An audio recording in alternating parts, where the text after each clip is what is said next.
get this figured out. This world gon' give me whatever I need until I get this vision out. Then they gon' pay me whatever I ask, cause I got it figured out. Family be checking all up on a nigga to see how I'm feeling now. Damn, they love to see a nigga really make a killing now. I put a lock on the game and I hide the code and the keys. I am not playing no games, I really play this shit for keeps. That shit for me.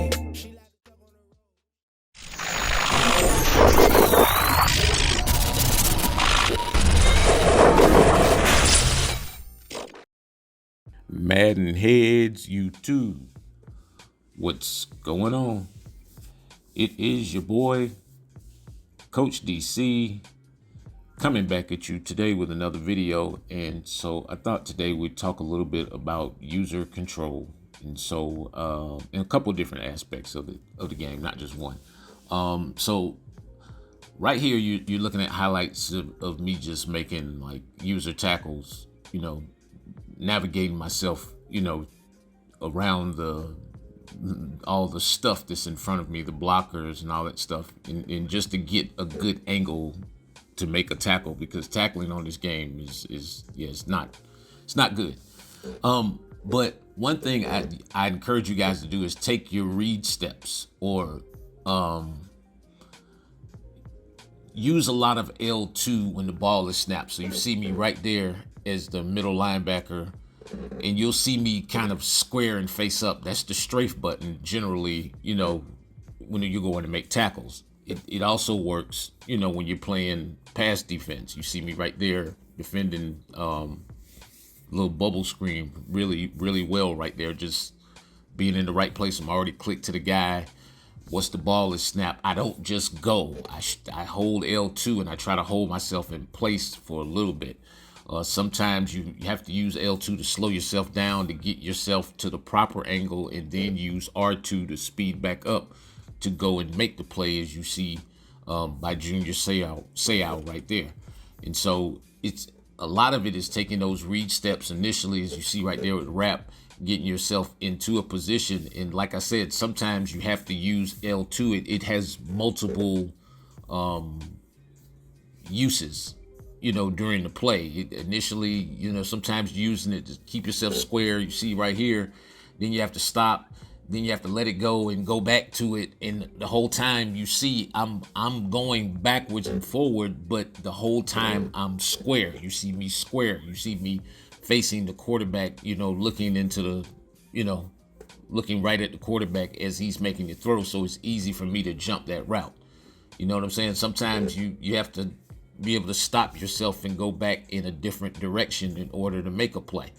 If you see me right there in the middle, get myself in position, then slow myself up to be able to come back down the field to make a play. And so if when you're using, whether it's with a safety or linebacker or whoever you're playing with, you're gonna need to be able to use L2, and that doesn't mean you squeeze it really hard all the time. Sometimes it's just like that. You use it for a change of direction. As you saw me come down and then have to stop myself to get myself back up the field. Sometimes you're going up the field and then you have to slow yourself down to turn yourself back around to, again, you want to be in that facing the quarterback kind of strafed up kind of position. So it's just easier to make plays and change direction. You see right here, I'm get too far up the field, have to start squeezing it a little bit harder to get myself turned around to come back downhill in order to make a play. And so, and then, once you start to return, you're using it again to make your fakes, set your jukes up and just, navigate your way back for a nice pick six. And so it's L2, it just has so many multiple functions. You see like right there after the switch stick, that's a lot of L2 right there. Just being able to turn myself around in basically a reverse 360 to get myself into that passing lane to be able to take it back to the house. And so, it's just so many different ways. And even on offense,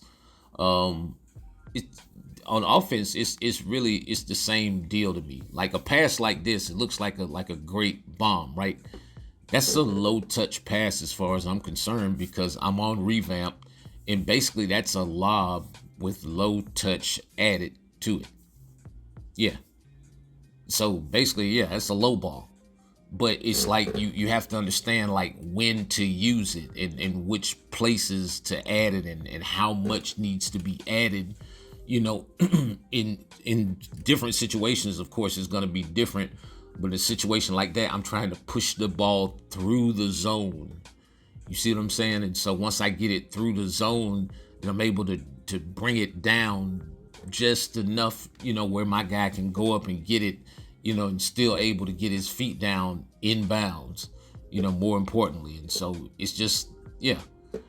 In some situations, it's like once you have the ball in your hands, if you have the ball in your hands and you're kind of, into your move, if you've already, let's say you've already made your move, and then L2 is kind of like the brakes on offense, and so it's gonna set you up for the next move. I just told y'all something right then.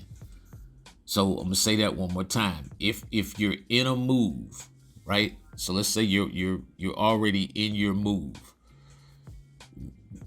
Even before you complete that move, if you pop L2 again, it's gonna help string you into the next move. I ain't gonna try to explain that. But yeah, that's a great way to string together your animations and your jukes, and yeah, that's really kind of like a universal thing. And so even on interceptions, like as soon as I get an interception, the first thing I do is squeeze L2. And it provides that change. It provides me with a smoother change of direction when the screen flips. Or yeah, it's like I'm already in position to run the way that I need to run. I used to get interceptions. I used to run the wrong way for a minute. Yeah, and y'all already know about like the hezzy stuff, and I mean I've explained that like 1,000 times with this hezzy stuff. As I'm going down the field. So it's. I know guys would be like, man, yeah, I would just pick that off. No, you wouldn't. No, bro, yeah. Like a situation like that, it's hard to get to that stuff when, the mechanics are there. The throw is there. Yeah, if the throw is there, once I get clicked on, once, somebody with really good mechanics, once we get clicked on to that guy, your AI guy basically is not gonna respond like, I don't care where he's standing at. It like I said, all you need is a small window on this game, and it's really like that. You know what I'm saying? If you get your mechanics right, them small windows like this, man, you put the ball right in there. I'm talking about no high pass, just on revamp, using a little bit of low touch, at the end, but it's a touch pass with some low touch at the end of it. I'm telling y'all, it's such a combination of like all the stuff that I kind of teach, from the mechanics Bible to the super brand new stuff now that I put in the virtuals.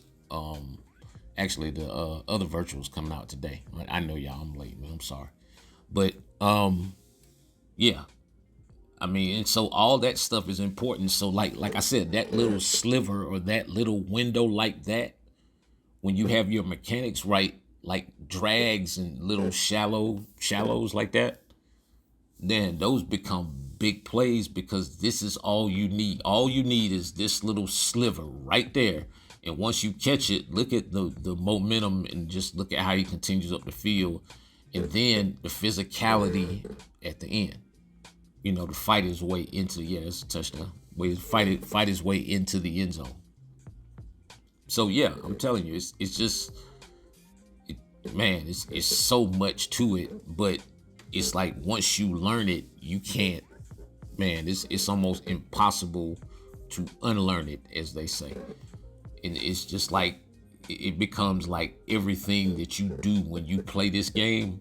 If you have your mechanics square biz behind it, man, I'm telling you, you're gonna have to start having some fun playing this game.